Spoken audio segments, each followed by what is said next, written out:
我係何佩林，係一個60後。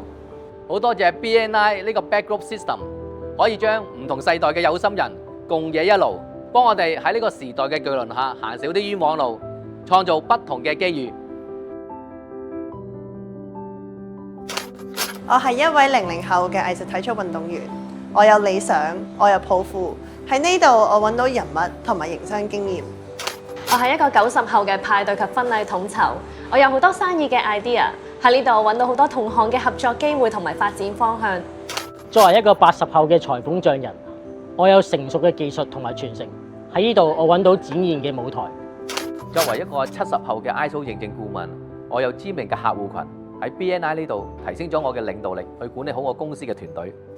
作為一個60後嘅傳媒人兼企業人才培訓導師，我有豐富嘅人脈同閱歷，喺呢度我可以同時代接軌，與時並進。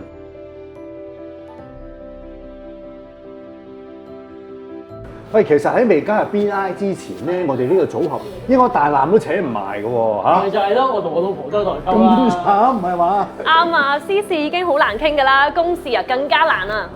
係咯，但係呢度又唔覺嘅。因為我哋呢度有共同嘅語言同埋價值觀咯。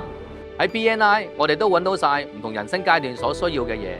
而 BNI 又點單止係外人所睇到嘅早餐會咁簡單呢？